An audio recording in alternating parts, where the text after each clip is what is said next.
Сәлем баршаңызға, сіздермен Сәндігүл. Бүгін біз үй жағдайында күріш қосылған керемет холодецтің рецебімен бөлісетін боламын.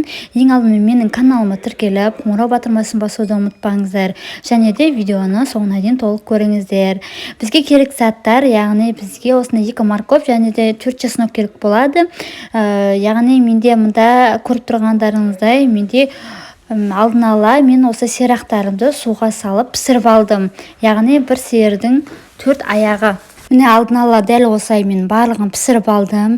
Міне сіздерге көрсетемін. Менде мында барлығы толық езіліп пісті. Менде бұл сіздерге айтайын, менде 3 сағаттай менде пісті. Себебі бізде үлкен сиырдың сирақтары болғандықтан ұзақ пісті.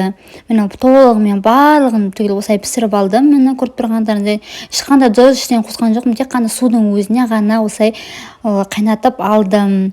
Және де достар, осы қайнап тұрған немізді, сирақтарымызды алып, осы ыдысымызға мен барлығын түсіріп алдым. Ендігі кезекте барлығын мен осыны блендердің көмегімен мен барлығын қазір өткізіп алатын боламын. Үйде массировка болса массировка өткізуге болады, және де ірілеп өткізгіңіз келсе, онда пышақпен турап та жасауға болады. Маған өзіме ыңғайлы осы блендерден барлығын түгел осы өткізіп алдым.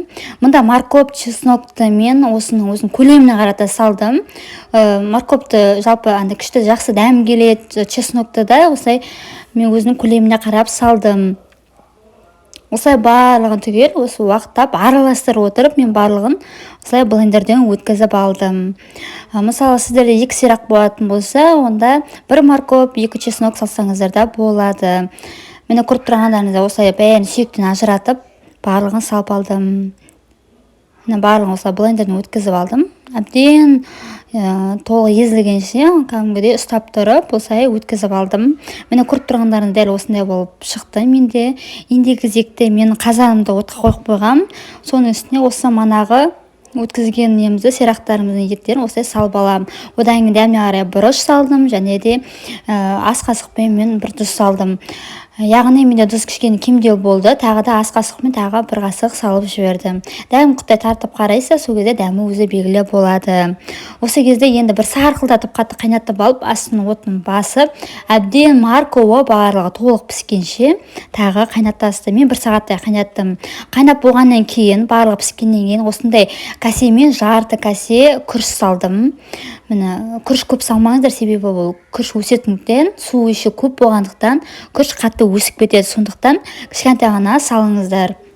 Осындай менде үлкен қазан міне полный толып тұр. Осыған мен жарты касе күріш салдым. Ендігі кезекте күрішіміздің піскенін күтеміз. Содан кейін бізде холодец дайын болады. Күріш әбден пісу керек. Жарты сағаттай қайнаттым мен.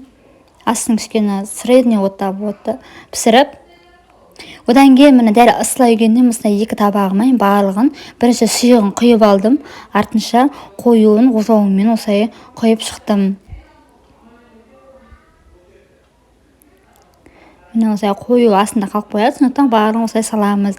Міне достар, менде осындай 2 жарты табақпен және де осындай бір ыдысқа құйдым. Енді суығаннан кейін мен холодильникке или морозильникке салып тастаймын.